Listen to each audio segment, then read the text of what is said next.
Before we actually start talking about Borderline, I want to talk about how the film ends, with Ray Nicholson being driven away by the cops to a mental institution or maybe to prison. I'm not entirely sure. And this is a long, almost 3.5 minute sequence. It's a sequence that focuses just on Ray Nicholson sitting in the back of a cop car being driven away. And he goes through a roller coaster of emotions from feeling nothing to a sense of peace and then happiness, intense happiness, and then complete and utter misery. And then calm and wonder, maybe, and then back to peace and then happiness. It's really a strange roller coaster of emotions all packed into a 3.5 minute sequence. And I was sitting there watching this, and this sort of sadness came over me from somewhere deep inside. Some sort of unexplained, quiet sadness. I almost cried while I was sitting there watching Ray Nicholson go through all of these emotions. I don't know why I felt this way. In the film, Ray Nicholson is an unstable, delusional man who puts this woman through hell. And if I was in her place, I would have put the man down. But Ray Nicholson isn't really evil. He's delusional to an extent that at the end of the film, he gets married to Samara Weaving's sort of boyfriend. And I'm supposed to root for the good guys, the pop star and the sort of cop guy. And I did.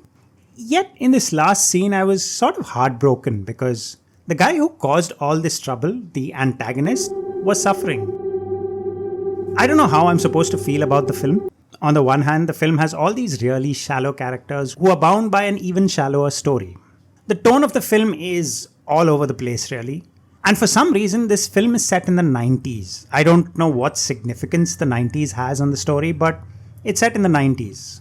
So, along with being slightly off-putting, the film is also unnecessarily random. But if you ask me to sit down and watch the film again, I would. In a heartbeat, I would watch the film again.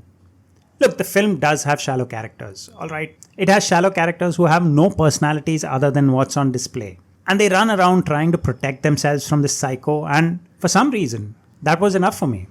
I like the film in spite of the paper-thin plot, and I think a lot of this is because of the actors involved.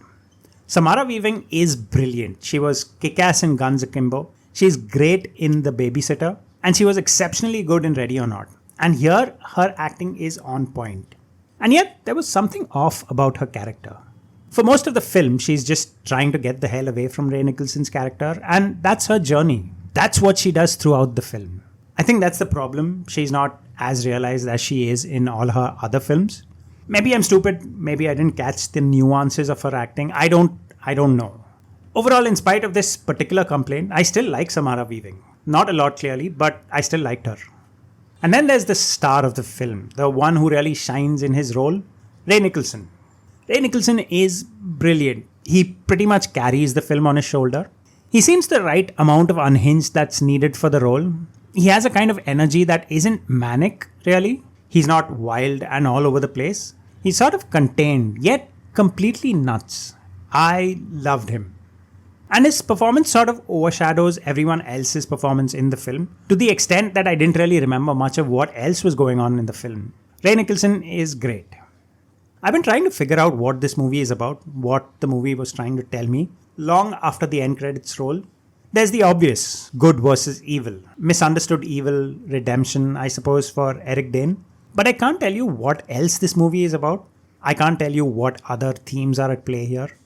I watched Kinds of Kindness recently, and it was really hard to understand what that movie was trying to say. But the themes are all there in the film for us to interpret. So it's evident I might have missed some of the themes of the film. I don't know what they are, and I'd like to know. If anyone knows, let me know. If not, well, I'll just have to deal with that. Anyway, that's it for this video. Tune in for the next video. Bye-bye.